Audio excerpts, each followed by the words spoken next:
Private doctor तो fees बहुत लेते हैं। गरीब इंसान है, झुग्गी झोपड़ी में रहने वाले कहाँ से इतनी फीस भर पाएंगे। हम लोगों पे इतना पैसा नहीं है जो हम स्टोर से दवाई लेने जाएं, इसीलिए हम डिस्पेंसरियों में और सरकारी में भागते हैं। बहुत दूर जाते थे, वहाँ लाइन में लगते थे और दवाई नहीं मिलती थी, धक्का मारते हटा देते थे। अब प्राइवेट कहाँ दिखाएं, 150-150 दवाई खुराक दवाई देते हैं, इतना हम कहाँ से कर पाएंगे। गए जो सस्ती है डॉक्टर के गए तो वहाँ से इलाज हुआ ना, तो वहाँ से भी हम लोग वापसी आ गए। तो इतना पैसा होता नहीं है जो हम दे के वहाँ दवाइयाँ खा लें, तो गरीब आदमी तो फिर भी मरना है। हम दूरस भी जाए तो उसकी भाड़ा किराया भी, बच्चे भी छोटे, हम नहीं जा सकते, क्या करें, मजबूर में सह कर रह जाते।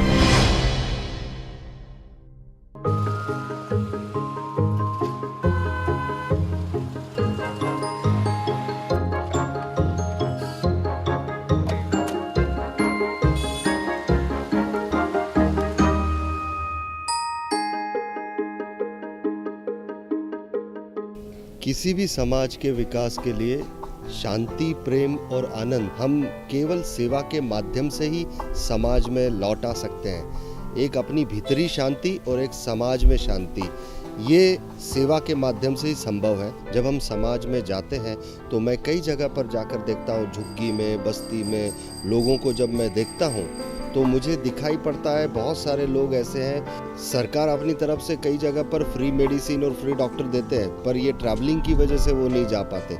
प्राइवेट डॉक्टर्स की फ़ीस बहुत ज़्यादा है, उसकी वजह से वो पूरा नहीं कर पाते। तो कहीं ना कहीं मैंने देखा कि ये जो बड़ी बीमारियां जब आती है, उसके पहले जो छोटी बीमारियां जन्म लेती है, वो छोटी बीमारियों को दूर करने के लिए जिस वक्त मेडिसिन की और डॉक्टर की ज़रूरत है, तब उनके वहाँ वो उपलब्ध नहीं होता या वो जा नहीं पाते, और वो छोटी बीमारियां इकट्ठे होते होते बहुत बड़ी बीमारी बन जाती है। जब मेरे भ्रमण में मुझे ये ध्यान आया तो मुझे लगा कि ये डॉक्टर के पास नहीं पहुंच सकते, तो क्यों नहीं डॉक्टर इनके पास पहुंचाया जाए। और हमने नवभारत सेवा समिति के माध्यम से एक मेडिकल वैन की शुरुआत की। इस मेडिकल वैन में एक डॉक्टर होता है, उसके साथ दवाइयाँ देने वाले केमिस्ट होते हैं। ये डॉक्टर्स झुग्गी, बस्ती और ऐसी जगह पर जाते हैं जहाँ डॉक्टर्स नहीं पहुँचते, वहाँ जाकर लोगों को चेकअप करते हैं और बीमार पड़ने के पहले कोई ऐसे लक्षण दिखे तो उसे दवाइयाँ देते हैं। और उन दवाइयों का डॉक्टर का मूल्य हो, इसलिए उनसे बहुत ही टोकन चार्ज में 5 से 10 रुपया ऐसा लिया जाता है ताकि उसका मूल्य हो।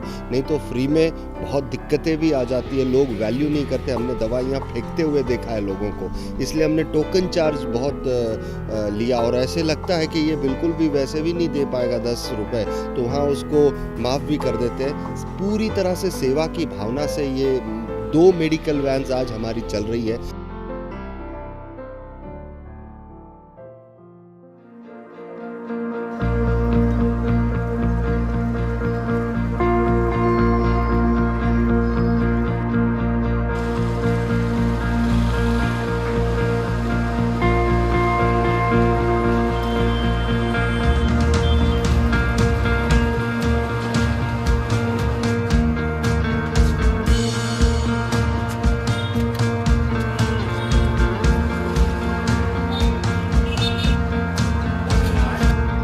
हेलो, आप सभी को सूचित किया जाता है कि दवाई की गाड़ी आई हुई है।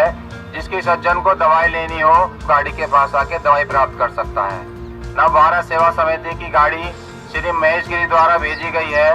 10 रुपए की पर्ची बनाने के बाद में दवाई मुफ्त दी जा रही है। अतः जिसको भी दवाई लेनी हो, गाड़ी के पास आके दवाई प्राप्त कर सकता है। धन्यवाद। एक दिन पहले भी इन्फॉर्मेशन करते थे जहाँ पे गाड़ी आनी होती है, कि हमारे कम से कम 150-200 पॉइंट हैं।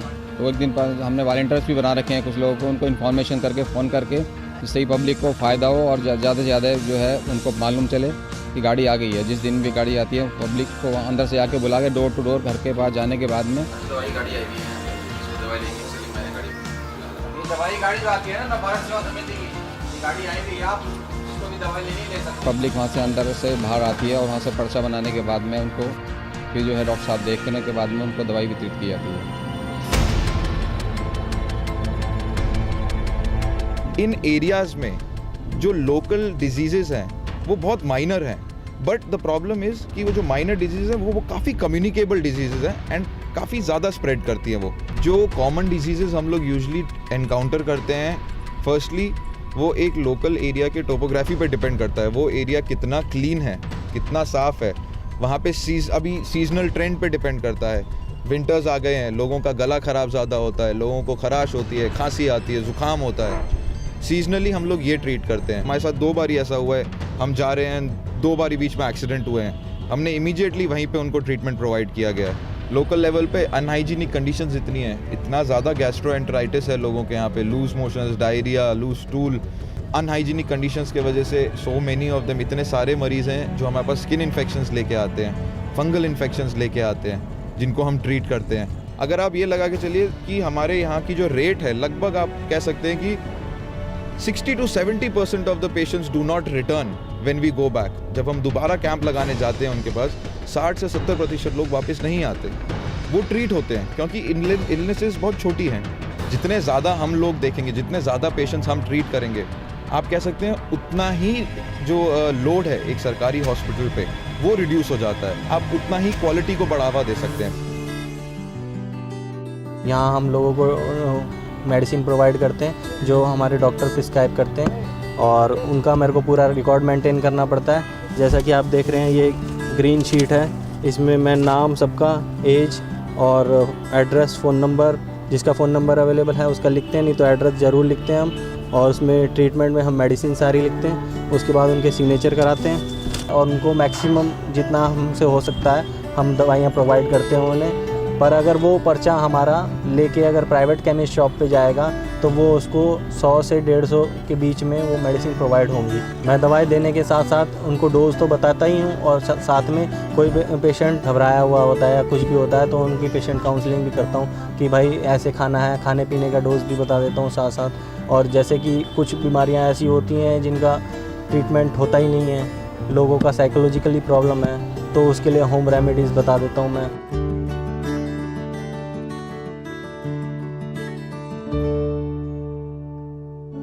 घर के नज़दीक आ जाती है सुबह को गाड़ी, और सुबह ही हम 10 रुपए की पर्ची से 3 दिन की दवाइयाँ मिल जाती हैं हमको, कम रेट में और अच्छी दवाई मिल जाती है। छानबीन करके देखभाल करके हमको दवाई देते हैं, इसमें जो है हमको फ़ायदा हुआ है और हमारा टाइम की बचत है। अभी एम्बुलेंस आने से हमें ये फायदा है कि चलो आई 3 दिन की दवा दे दी। हमारी गाड़ी के अंदर MBBS डॉक्टर जो आ रहे हैं उनको दिखा जो रहे हैं हम, उनसे बहुत बड़ा हमारे को फायदा पहुंच रहा है। 10 रुपए में हमें अच्छी दवाई मिल जाती है। हाँ, ये है कि 3 दिन की दवाई मिलती है, 3 दिन के बजाय अगर 5 दिन की दवाई मिलने लगे तो बड़ी मेहरबानी है। दवाई थोड़ा ज़्यादा करके मिलना चाहिए कि गरीब को मदद हो। जब मदद ही हो रहा है तो ठीक ढंग से मदद होना चाहिए। या तो दवाई दें एक हफ्ते 15 दिन की, या फिर हफ्ते के हफ्ते आए।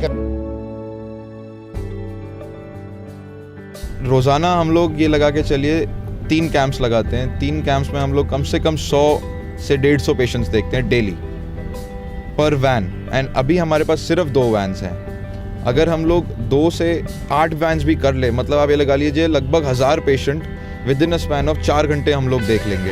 एंड एक दिन का 1000 पेशेंट बहुत मायने रखता है। आप 1000 पेशेंट कम भेज रहे हो अस्पताल, और वही 1000 पेशेंट आप ट्रीट भी कर रहे हो। जब संस्था और समाज साथ आएंगे तभी एक अच्छे समाज का, दिव्य समाज का निर्माण हो पाएगा। मैं सभी समाज के बड़े व्यक्तियों को जो सुखी है, संपन्न है और जो शारीरिक रूप से भी मदद कर सकते, धन से भी मदद कर सकते हैं, उन सबसे कहूँगा कि आप साथ आएँ। आज हमें बहुत सारी ऐसी मेडिकल सेवाओं की आवश्यकता है जहाँ डॉक्टर्स नहीं पहुँचते, हमें वो डॉक्टर्स पहुँचाने हैं। संस्थाओं के माध्यम से वो अगर पूर्ति हम करते हैं तो बहुत समाज को लाभ होगा। मुझे आज 2 मेडिकल वैन मैं आज चला रहा हूँ, पर ये पूरी नहीं पड़ रही है। हमें और भी मेडिकल वैन्स की ज़रूरत है, डॉक्टर्स और दवाइयों की बहुत ज़्यादा ज़रूरत है, और ये कंटिन्यूअस प्रोसेस है, ये बार बार लगने वाली एक प्रोसेस है। तो मैं सभी को आपको अपील करना चाहूँगा कि आप सब साथ आएँ ऐसी मेडिकल वैन्स और डॉक्टरों को पहुँचाने के लिए। जितना भी भरचक आप मदद कर सकते हैं आप ज़रूर करें, क्योंकि समाज और संस्था साथ आएगी तो दिव्य समाज का निर्माण होगा।